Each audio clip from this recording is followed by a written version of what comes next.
13 del 1 al 9 y del 18 al 23. Y una vez que lo tengan, les voy a invitar a que tengan a bien ponerse de pie y hagamos la lectura de estas dos porciones de la Escritura, Mateo del 1 al 9 y del 18 al 23. Es una parábola muy conocida, la parábola del sembrador, nada más que está interrumpida, en el relato, porque Jesús da la parábola, ocurren otros eventos, o más bien el escritor inserta ahí otros elementos, y a partir del verso 18, el mismo Señor Jesús pues da la interpretación de la parábola. Mateo 13 del 1 al 9 y del 18 al 23. ¿Lo tenemos? Vamos a leerlo de forma alternada. Yo inicio el verso 1, ustedes el 2, nos reunimos en el 9, nos volvemos otra vez al 18 yo y terminamos juntos el 23. Espero que se haya entendido. Dice así la palabra del Señor. En aquel día salió Jesús de la casa y se sentó junto al mar.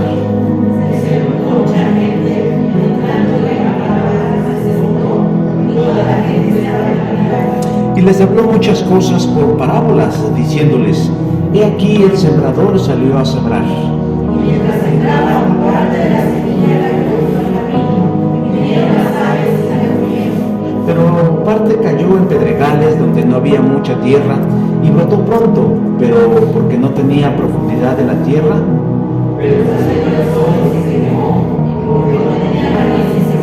Y parte cayó entre espinos, y los espinos crecieron y la ahogaron.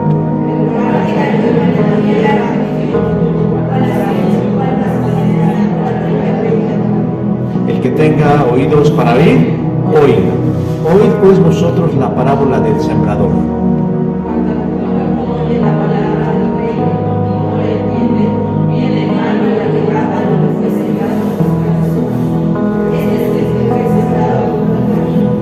Y el que fue sembrado junto a pedregales, este es el que oye la palabra y al momento la recibe con gozo.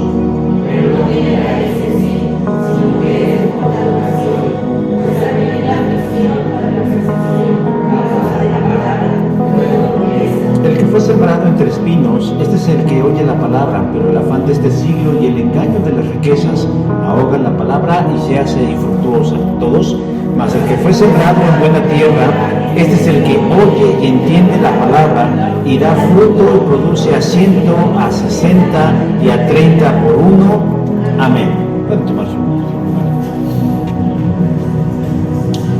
Un árbitro de la Liga Infantil de Béisbol en algún estado, valga la redundancia, de los Estados Unidos, ordenó a sus jugadores dejar de hablar en español durante el partido. La orden se dio cuando un entrenador auxiliar de uno de los equipos se le ocurrió dar instrucciones en español al pitcher y al catcher de cada uno de 14 años, hijos de inmigrantes de la República Dominicana que hablaban muy poquito inglés. El árbitro, de cuyo nombre no se ha dado a conocer, luego de escuchar esto, ordenó al equipo tajantemente hablar solo en inglés.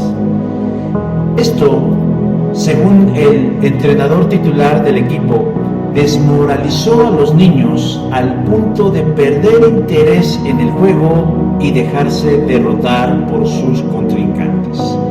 Los directivos de la Liga Infantil, por su parte, dijeron en un comunicado que el árbitro tomó una decisión equivocada, ya que las reglas de la Liga Infantil de Béisbol no prohíben a nadie hablar en su lengua nativa. Todo esto trajo como resultado que este árbitro no vuelva más a participar en un juego de béisbol en su vida. Yo no sé qué les genera a ustedes la idea de personas que menosprecian un idioma por considerarlo inferior al suyo o ofensivo al personal. Me parece que es actuar equivocadamente.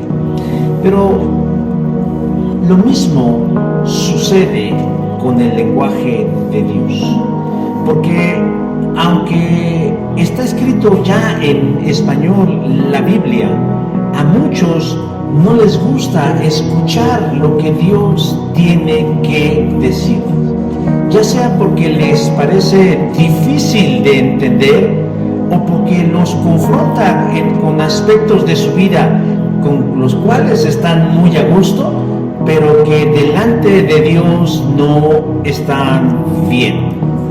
Dios quiere bendecir nuestras vidas, pero Dios quiere dirigir también nuestra vida.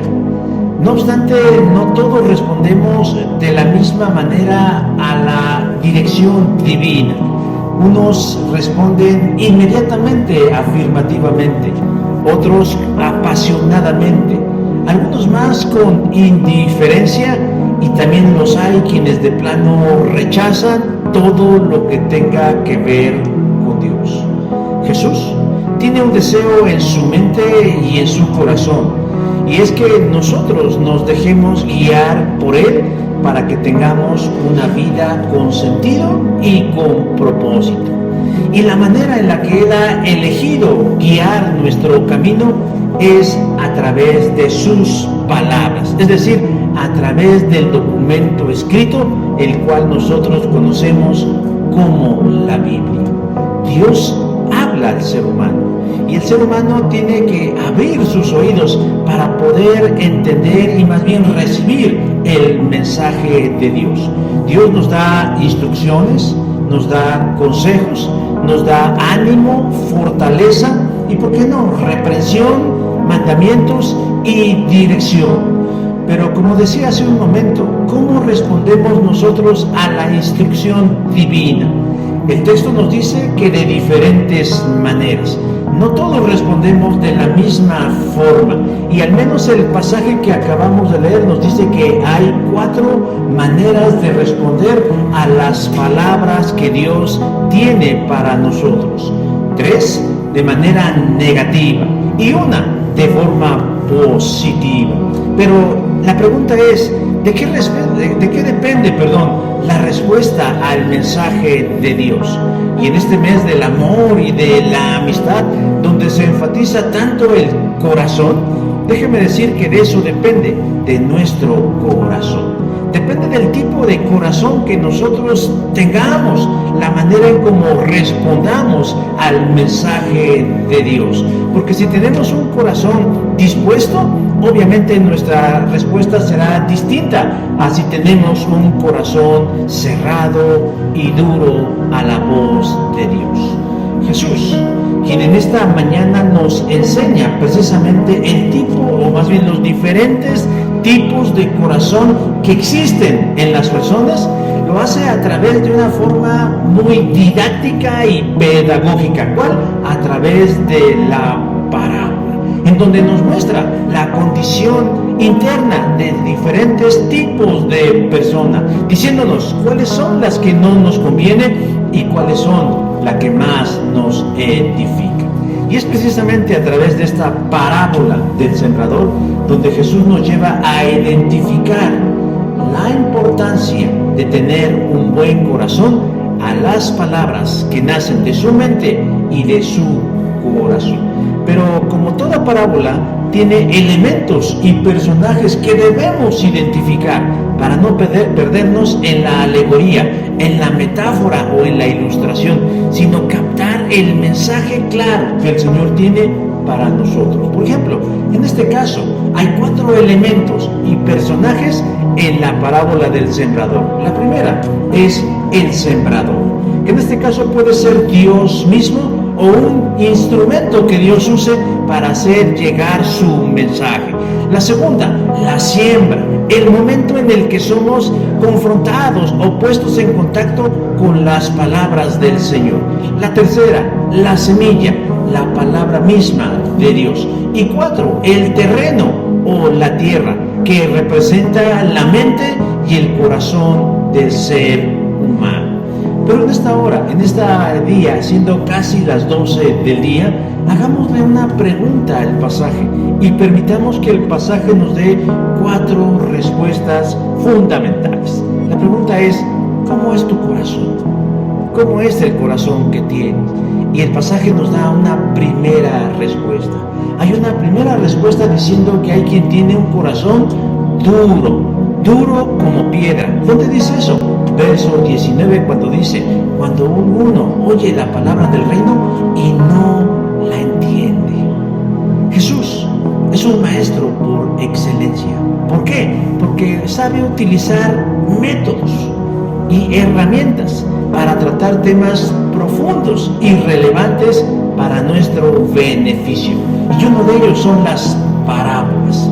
La gente nos dice, los expertos, que en los evangelios podemos encontrar aproximadamente 50 parábolas, donde utiliza elementos conocidos por todos nosotros y que significan algo para nosotros.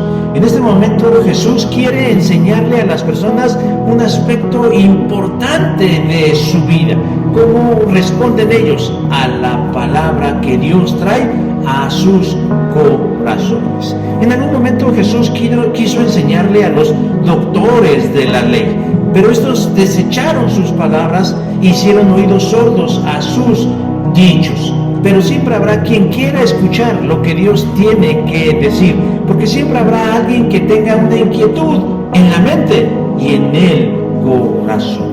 Y es precisamente el corazón el que Jesús empieza a describir diciendo, hay personas que aunque escuchan el mensaje divino, no lo pueden retener. ¿Por qué? Porque tienen el corazón endurecido.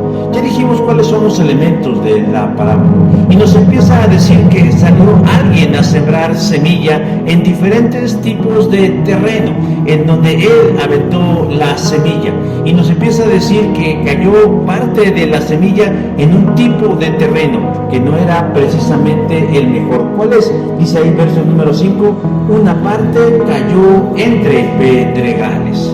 ¿Qué es lo que hace que una semilla germine? Pues que caiga en buena tierra y que haya condiciones favorables para que esa semilla germine. Pero las piedras o los terrenos pedregosos no son precisamente el mejor tipo de terreno en donde una semilla pueda crecer. ¿Por qué? Porque el terreno está compactado, porque el terreno está endurecido, porque la semilla no puede penetrar y no puede hacerse de los nutrientes necesarios para crecer y para desarrollarse. Tal vez pueda penetrar unos cuantos milímetros, pero queda a la superficie, se expone a la merced de diferentes elementos como el clima, como las aves u otros elementos que pueden robarlo. Dice verso 4, vinieron las aves y se la comieron. Yo no sé si aquí hay alguien que tenga algún tipo de experiencia en el campo, que tenga algún tipo de vivencia o de conocimiento acerca del campo, pero los que saben sembrar dicen que antes de sembrar, antes de arrojar la semilla, hay que preparar el terreno, hay que barbecharlo. ¿Qué significa barbechar o preparar el terreno? Implica remover la tierra. Se utilizan una serie de herramientas que rompen la tierra en pedazos cada vez más pequeños, y a veces hay gente que utiliza sus propias manos para desbaratar los terrones y que esto permita que las semillas, cuando lleguen, puedan penetrar. Lo primero que se hace es aerar la tierra, romperla en pequeños terrones y seguirlo haciendo hasta que se convierta en una fina arena rica en nutrientes para la semilla. Pero para eso, hermanos, hay que trabajar. No solamente se llega y se arroja la semilla, sino que hay que hacer lo propio para que la semilla pueda penetrar. Bueno, pues a manera de alegoría, lo que está diciendo Jesús es que hay personas que tienen el corazón como ese terreno, lleno de rocas, lleno de piedras que no permiten la entrada de la fe. Otra manera en la que podemos traducir el texto es que no prestan atención, no les interesa, no hay disposición de escuchar el mensaje que Dios trae para su vida. Incluso hay quien se molesta: a mí no me hables de esos asuntos porque no me interesa. Cualquier intento por hacer que estas personas escuchen el mensaje de Cristo es infructuoso. Ese es en el peor de los casos, pero en otros casos podemos estar hablando y la gente pareciera que no escucha, que su atención está dispersa porque no tienen disposición de escuchar lo que Dios quiere decirle. Y de alguna manera menosprecian la semilla, menosprecian el consejo, menosprecian la instrucción. Como lo diría Lucas en su Evangelio, capítulo 8, verso 5, dice: la gente que pasa por ahí pisotea la semilla. Es decir, no me interesa, no me importa. No desean reflexionar en los asuntos de la eternidad. Les parecen inútiles, aburridos, imprácticos, absurdos e indignos de ser parte de su vida. Prefieren seguir y elegir los vientos de la moda, filosofías humanas o los dictados de su corazón, de los cuales únicamente los conducen a un camino de destrucción. Pero ¿por qué pasa esto? Porque hay gente con el corazón endurecido a la voz de Dios. Hay muchas razones, pero yo solo voy a mencionar dos para no ser más largo el asunto. La primera viene como resultado de circunstancias o vivencias traumáticas o adversas, pérdidas, frustraciones, sufrimiento, un dolor no resuelto que ha ido formando una costra en nuestro entendimiento, de tal manera que hace nuestro corazón un lugar impenetrable. Por ejemplo, algunos ateos, personas que dicen no creer en Dios, si ellos fueran realmente honestos, o sea, porque haya ateos honestos y ateos deshonestos. ¿Cuáles son los honestos? Los que han investigado y han llegado a la conclusión sincera, introspectiva, de decir no hay Dios. Pero hay otros ateos que no son honestos. Y los que son deshonestos son aquellos que se han enojado con Dios porque ellos creen que Dios les falló en algo. Y entonces deciden no creer en Dios. Pero la razón de su enojo o de su ateísmo surge de una experiencia donde ellos se han sentido profundamente decepcionados. La segunda razón por la que el corazón se endurece es porque la gente así lo desea. Así de sencillo. Quieren vivir y quieren morir en su condición de juicio. Pero alguien se preguntará, ¿habrá quien quiera en su sano juicio perder su alma? No, nadie en su sano juicio quiere perder su alma. Pero si alguien cierra su oído y su corazón a una opción de vida eterna, no está en su sano juicio. Entonces, alguien que no está en su sano juicio sí desearía vivir y morir en su condición de pecado.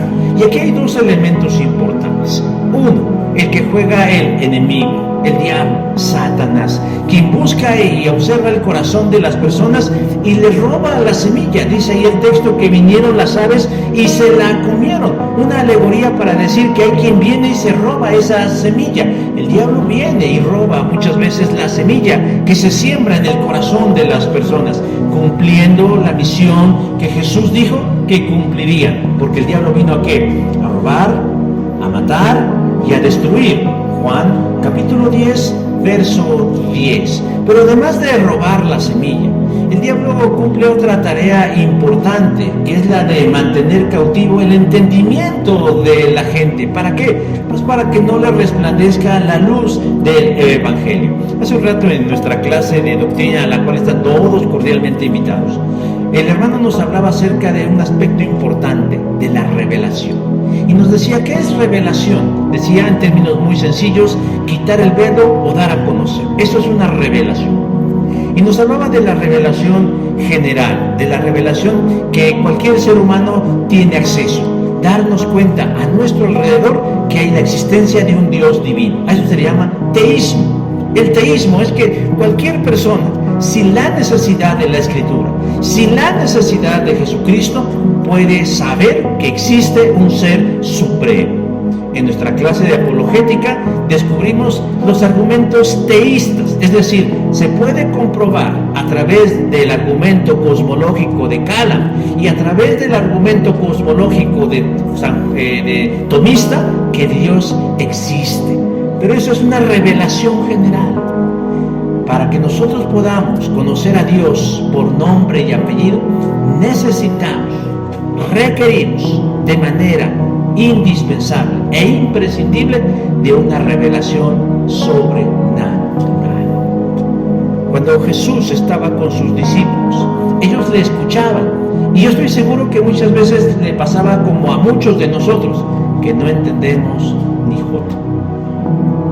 Pero cuando Dios abre nuestro entendimiento, entonces se nos da una revelación sobrenatural. Pero mientras no tenemos esta revelación sobrenatural, el lado contrario, el enemigo hará su función, como lo dice Pablo en su carta a los Corintios. El Dios de este siglo ciega el entendimiento del incrédulo para que no le resplandezca la luz del Evangelio.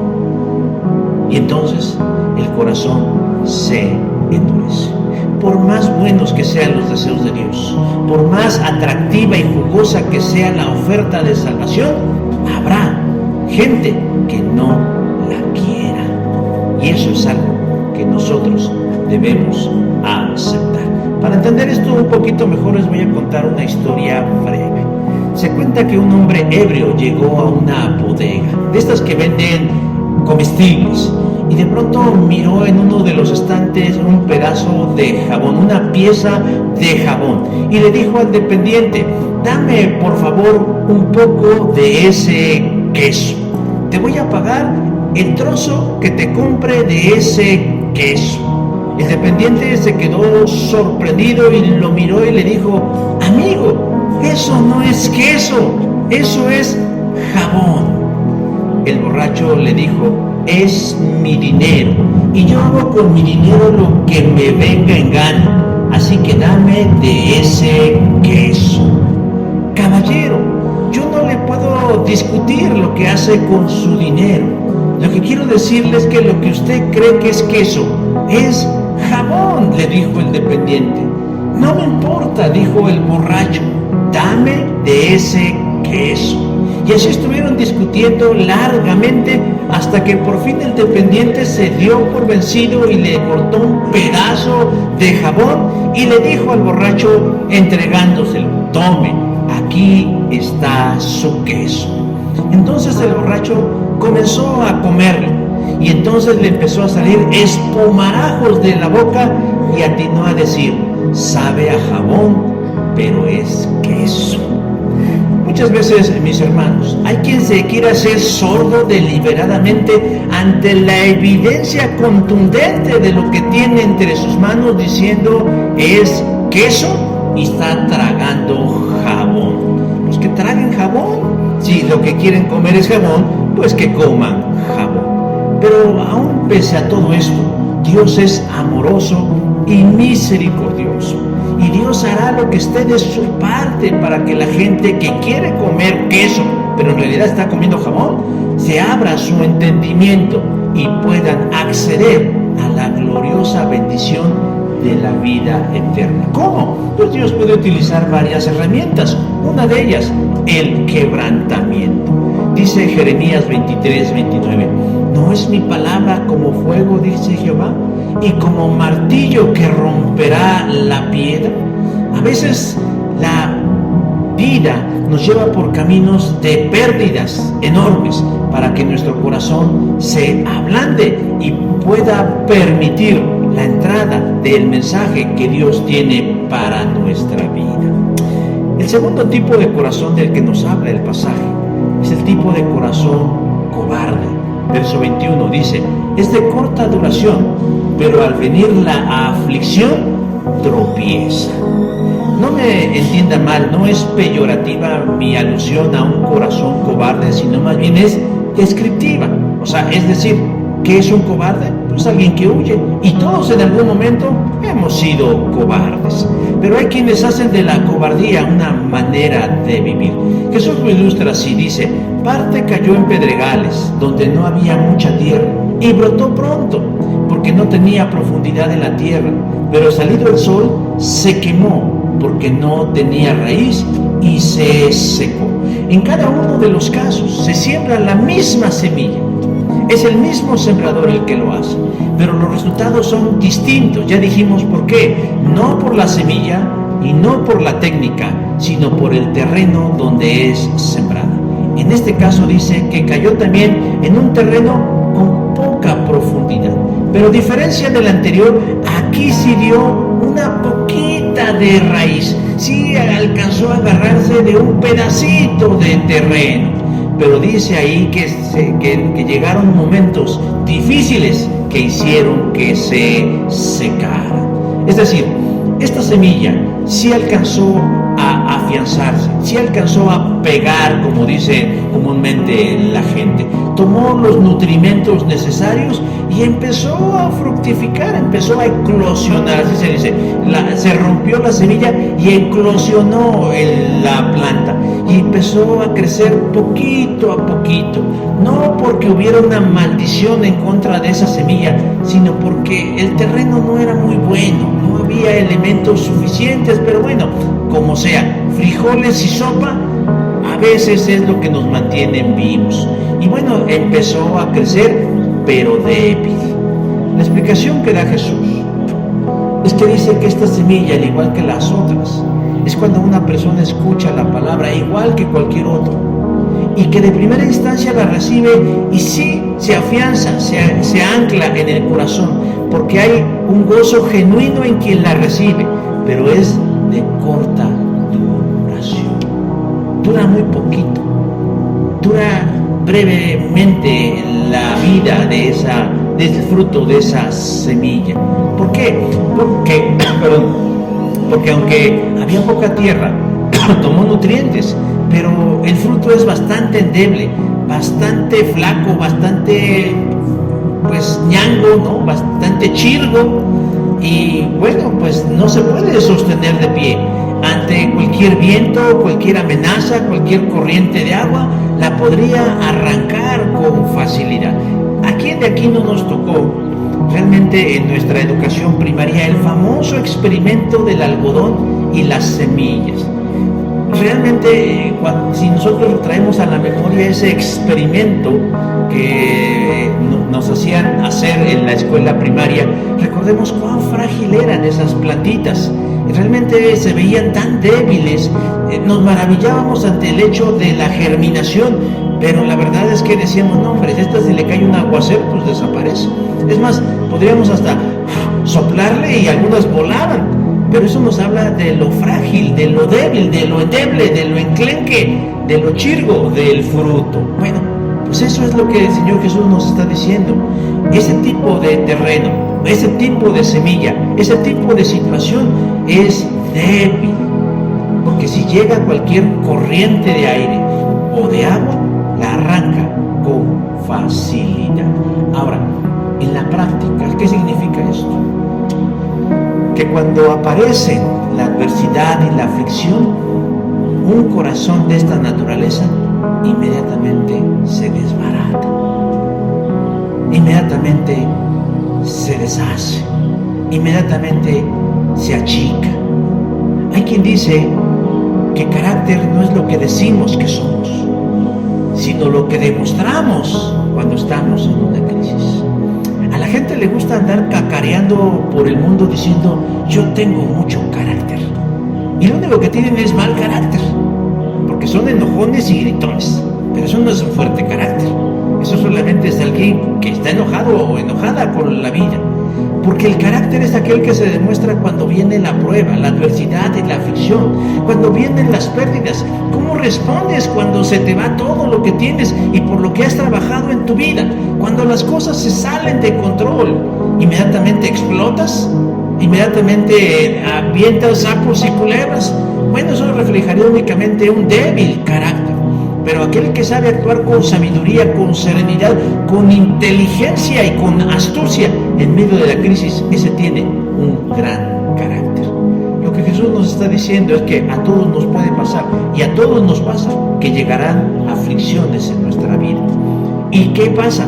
Las emociones, estas emociones poco agradables, fluirán y se manifestarán entre nosotros.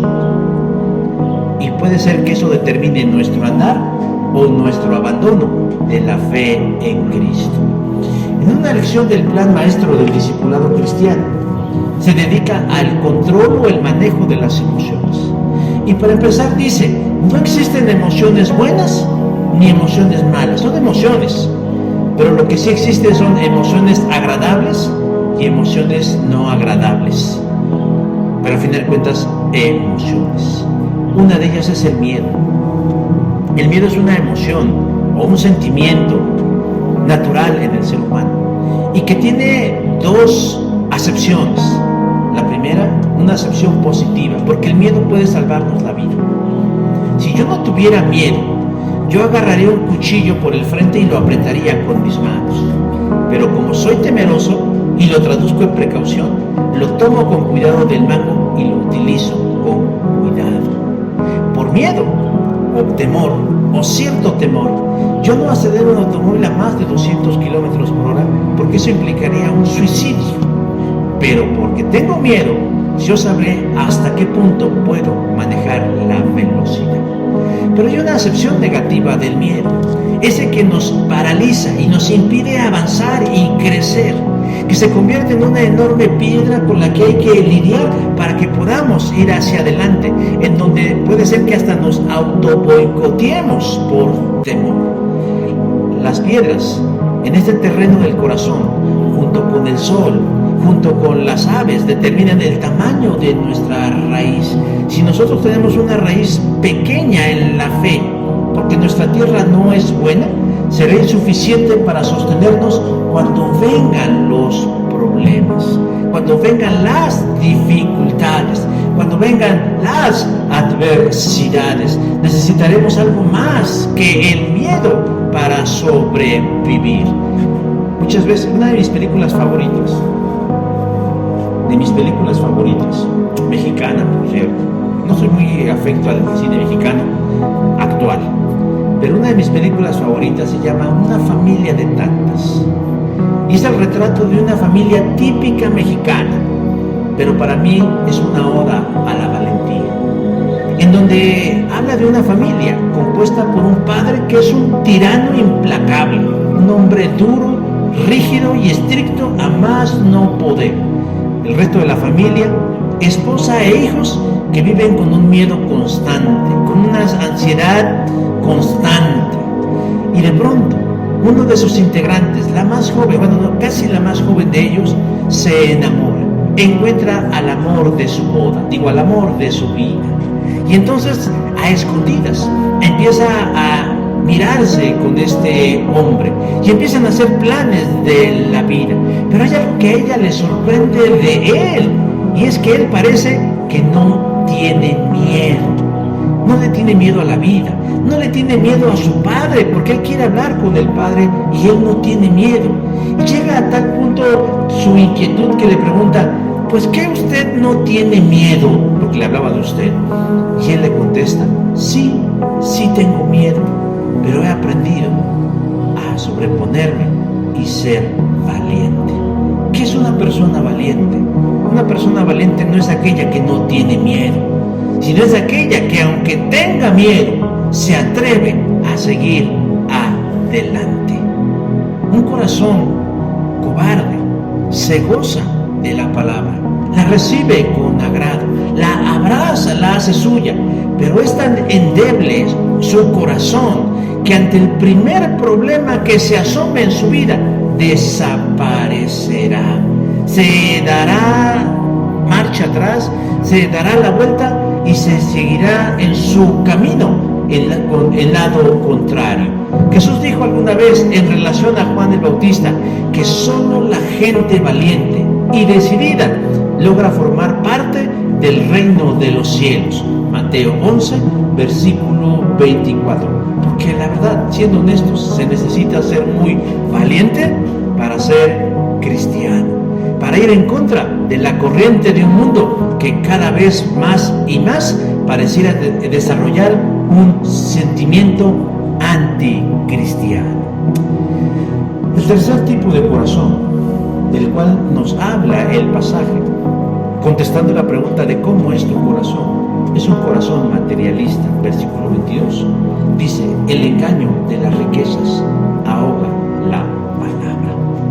Igual que en lo anterior, el mismo sembrador, la misma semilla, diferente terreno, en donde dice que cae entre espinos y los espinos crecen y la ahogan. Este tipo de corazón, el corazón materialista, tiene aún más probabilidades que los anteriores.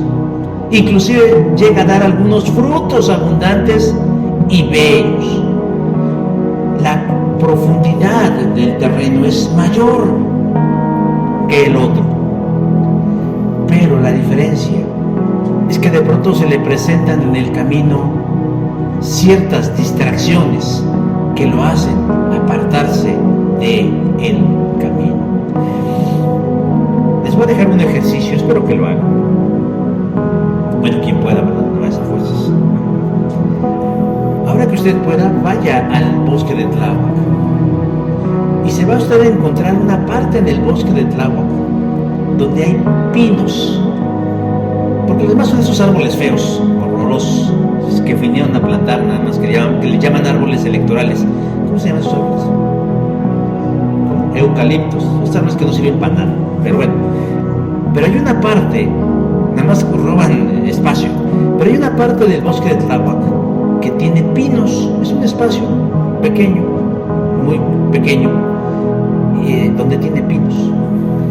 El ejercicio consistirá en que usted vaya y entre en ese pequeño espacio de árboles de pino y me cuenta cuánto pasto va a encontrar. Ni uno. No va a encontrar nada. No, ni gente. Pero tampoco va a encontrar hierbas, ni arbustos, ni nada. ¿Por qué? Porque los pinos, amén de que crecen muy alto y de que sus copas son muy frondosas, ellos son muy egoístas y captan la luz solar únicamente para ellos y por eso se cierran. De tal manera que si algo hubiera del reino vegetal en la planta o en la parte baja, en la tierra, diferente a ellos, no tiene chance de crecer. Aunque haya tierra rica en nutrientes, aunque haya cochinillas y haya lombrices u otros insectos que mueven la tierra, aunque vaya una muy buena semilla, el solo hecho de que les tape el sol ya es más que suficiente para que nada más crezca. Lo que está diciendo el Señor Jesús con esta alegoría o con esta metáfora o esta ilustración es que este tipo de corazón es así. Recibe una buena semilla de parte de un buen sembrador. La tierra no es tan mala, es buena. Pero de pronto llegan ciertos elementos de afuera que les impiden crecer. Cuando nosotros esto lo aplicamos a la vida en Cristo, quiere decir que hay personas que abrazan la fe y aman a Dios, porque el amor a Dios es incuestionable. Nadie puede cuestionar el amor de alguien por Dios. Es más, tienen talento, tienen dones y habilidades. Pero lo triste es que esas habilidades y esos dones no les pueden ayudar a crecer porque les hace falta algo. O más bien, les sobra algo. Y son esas cosas que los distraen de lo verdaderamente importante. Que pueden ser cosas buenas, no necesariamente cosas malas, porque a veces alguien dice, no, el pecado y el vino y las drogas y todas estas cosas, bueno, que son también distractores, pero a veces son cosas que no son necesariamente malas, como por ejemplo, ¿qué? Como la familia, como los hijos, como la pareja, como el trabajo, el crecimiento profesional, el desarrollo humano, que en un momento le empiezan a robar el tiempo y la gloria a Dios. En Mateo 6, del 24 al 34, Jesús nos habla del afán y la ansiedad. Y nos dice que consiste en ¿qué? En sobrepreocuparnos. ¿Pero por qué? Por las cosas elementales de la vida. ¿Qué me pondré? ¿Qué comeré? ¿Y dónde viviré? No está hablando de drogas, sexo y demás, desenfreno. Está hablando de lo que prácticamente todos buscamos y que a veces podemos sobrepreocuparnos por ellos. No es malo procurarnos y hacernos de estas cosas, pero se convierte en un inconveniente cuando lo sobreenfatizamos y vivimos con una angustia excesiva, procurando por nosotros mismos esos elementos que Dios prometió darnos. Claro, no precisamente acostados y rascándonos el ombligo, pero tampoco diciendo viviendo únicamente para eso, haciéndonos únicamente de cosas. El pasaje de Mateo que acabo de referir nos dice que si nosotros buscamos el reino de Dios y su justicia, todas estas cosas, vestido, techo y alimento, nada más, porque la gente dice, es que la Biblia dice que si buscas el reino de Dios y su justicia, todas las cosas te serán. No, así no dice el texto. El texto dice todas estas cosas. ¿Cuáles cosas? Vestido, alimento y techo te serán añadidos. Pero también nos dice que si nosotros no lo hacemos así, caemos en un estado de ansiedad que es pecaminoso delante de Dios. Por eso la Biblia nos exhorta a que depositemos toda ansiedad en Cristo, porque Él tiene cuidado de nosotros. Primera de Pedro 5:7. Esa debiera ser nuestra paz mental y emocional, saber que Dios tiene cuidado de nosotros. Pero un corazón materialista es aquel que tiene puesta su mirada y su atención y sus recursos y su talento y su habilidad y todo lo que es por hacerse de riquezas. No es malo ser rico, no es malo tener dinero, no es malo tener cosas, no es malo tener cierta dosis de ambición. El problema es cuando ese deseo de tener sobrepasa el amor que podemos tenerle a Dios, y entonces caemos en lo que dice Jesús, el engaño de las riquezas. Creer que las riquezas son el todo de la vida. Pensar que cuando tenga dinero se me va a quitar lo feo y la gente me empezará a mirar guapo. Pensar que cuando yo tenga cosas, la gente que antes me menospreciaba ahora me dé un espacio, como diciendo que mi valor depende de la aceptación de los demás. O inclusive pensar que el amor de mi vida llegará cuando tenga dinero. Pero Jesús dice que es un espejismo, es el engaño de las riquezas. ¿Y por qué dice que es un engaño? Porque nos roba las bendiciones del cielo. Es el mismo Jesús que nos dice, ¿de qué le servirá al hombre? Hablando en un sentido de especie y no de género, ganar el mundo si perdiere su alma. El afán de la vida y el engaño de las riquezas ahogan todo deseo de conocer a Cristo de una forma poco conocida por muchos. Pero es una vida que solo cosecha esterilidad en el ámbito espiritual, inutilidad en el reino de Dios y vivir por vivir, decidiendo únicamente hacernos de cosas. Reitero, no es malo tener cosas. El problema es cuando esas cosas ocupan el altar de nuestro corazón. Y por último, ¿cuál es el tipo de corazón? El último tipo de corazón del que nos habla el pasaje: un corazón bueno y un corazón recto. Versículo 23: oye y entiende la palabra y da fruto, igual como en las otras. Recibieron la misma semilla, del mismo sembrador, de la misma calidad. Pero dice el versículo 8 del capítulo 13: pero cayó que en buena tierra, dio fruto, al cual al 100, a 60 y al 30 por uno. Tuvo las mismas oportunidades, pero hubieron diferentes resultados. ¿En qué es la diferencia? En el tipo de terreno, en el tipo de corazón. Y tiene una característica que me llama mucho la atención, porque dice: entiende la palabra.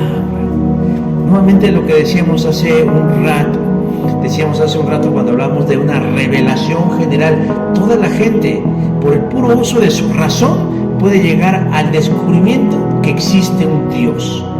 Pero necesitamos de una revelación especial o sobrenatural para que el velo de ese Dios tome forma y la entendamos de manera más específica.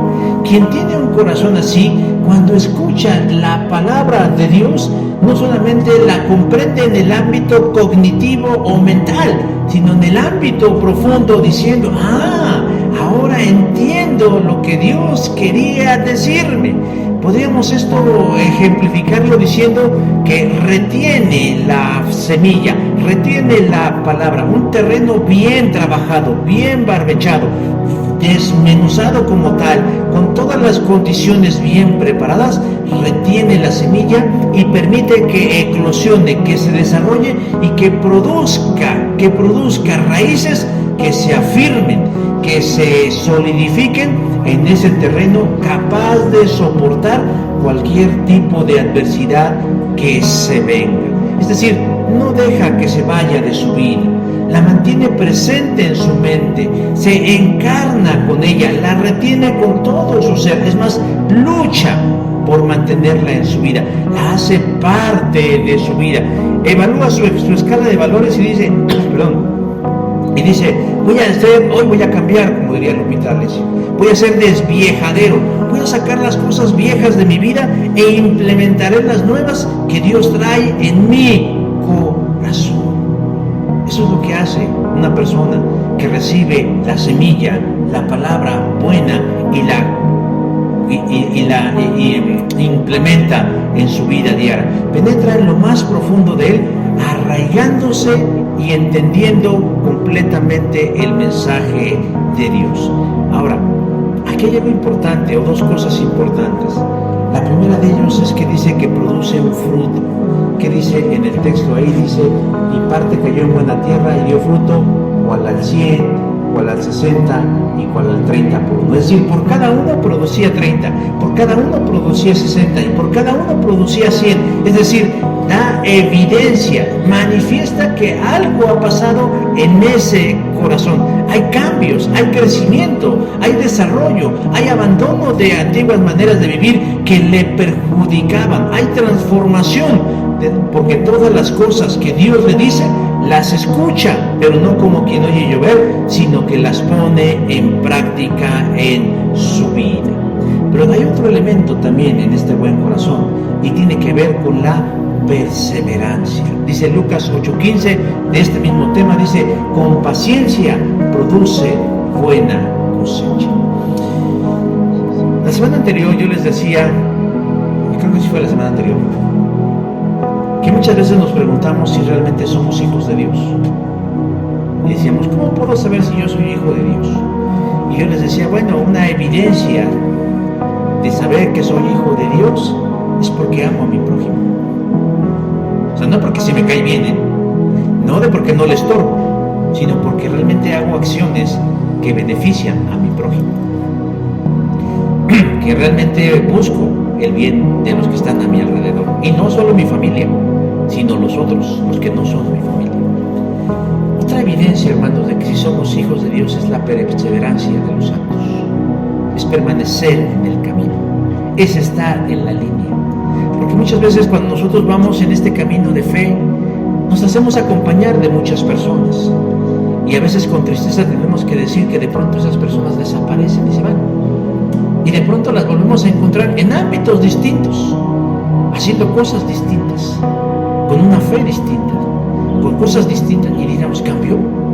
No, simplemente retrocedió. ¿Por qué? Porque no perseveró. Pero ¿por qué habemos personas? Y digo habemos, porque pues me gustaría incluirme, ¿verdad? Habemos personas que vivimos las mismas situaciones que ellos y sin embargo continuamos en el camino. ¿Por qué cuando las circunstancias que nos rodean son adversas y aún permanecemos en la misma línea? Y aún cuando los demás nos dicen, ya deja ese camino absurdo, que es un anacronismo porque ya nadie quiere creer en esas cosas. Y sin embargo continuamos y continuamos y continuamos. Entonces eso es perseverancia, persistencia. Pero ¿de dónde viene esa persistencia? ¿De dónde viene esa obstinación? ¿De dónde viene esa necedad, si le podríamos llamar así, de continuar en algo que pareciera que no tiene sentido para el resto de la gente? ¿Sabe de dónde viene? Viene de Dios. O sea, ya ni siquiera de uno, como dice Pablo en su carta a los Filipenses, porque Él produce en nosotros ¿qué? El querer como el hacer. ¿Por qué continúo? ¿Por qué sigo adelante? ¿Por qué tengo todavía ganas, ímpetus? ¿Por qué sigo convencido de esto? Porque Dios es mi perseverancia, porque Él es mi gasolina, porque Él es mi motivo, porque Él es mi motor, porque Él y su reino lo son todos para mí. ¿Y por qué actúa la gente así? Porque tiene un buen corazón. Un corazón acorde a lo que Jesús está diciendo. Un corazón de buena tierra. Un corazón de buena tierra. Y que, como dice en el verso 23, de buena tierra. Y este oye y entiende la palabra y da fruto y produce a 100, a 60 y a 30. Hay quienes se enojan cuando escuchan hablar a alguien en un idioma distinto al suyo y se quedan en lo superficial diciendo eso es racismo. Bueno, sí es cierto, es racismo, pero es aún más profundo que eso. Cuando a alguien le disgusta escuchar hablar en un idioma que no le gusta y hasta le resulta ofensivo, es que tiene un problema en el corazón y en la mente. Y cuando alguien les está hablando de Dios, de un lenguaje que tal vez no conocen, de ideas que no conocen o que nunca antes habían escuchado, y les resulta inclusive desagradable, es porque tiene un problema en su corazón y en su mente. Pero hoy el Señor nos enseña que hay diferentes tipos de corazones en este mundo que responden de manera diferente a la palabra de Dios. Yo podría preguntar en esta hora cómo es tu corazón, y cada uno de ustedes tiene la respuesta a esta pregunta: ¿cómo es el tuyo? Ya vimos en la explicación los diferentes tipos de corazón, pero ¿cómo es el tuyo?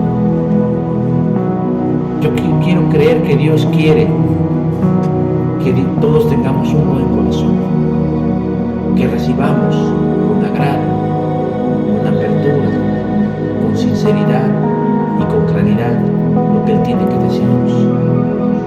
Pero pues eso ya depende también de cada uno de nosotros. Él mira no solo lo que ven los ojos nuestros, Él mira las intenciones, y Él mira nuestro corazón, con nuestro corazón. Eso te lo tienes que responder a ti mismo. Vamos a cerrar nuestros ojos y vamos a terminar con eso. Señor Dios, en esta hora yo te quiero agradecer que me des un honor que no merezco, y que es el de exponer tu palabra con todas las limitaciones y con todos los obstáculos que pueden representarse. Pero yo sé que por sobre todas estas cosas prevalece el mensaje y la semilla, que es el mensaje, y el mensajero, que en este caso eres tú, porque a través del Espíritu Santo es que tú hablas a los que nos escuchan. No escuchan a Gerardo, porque si lo escucharan, Señor, pues nadie creería. Te escuchan a ti.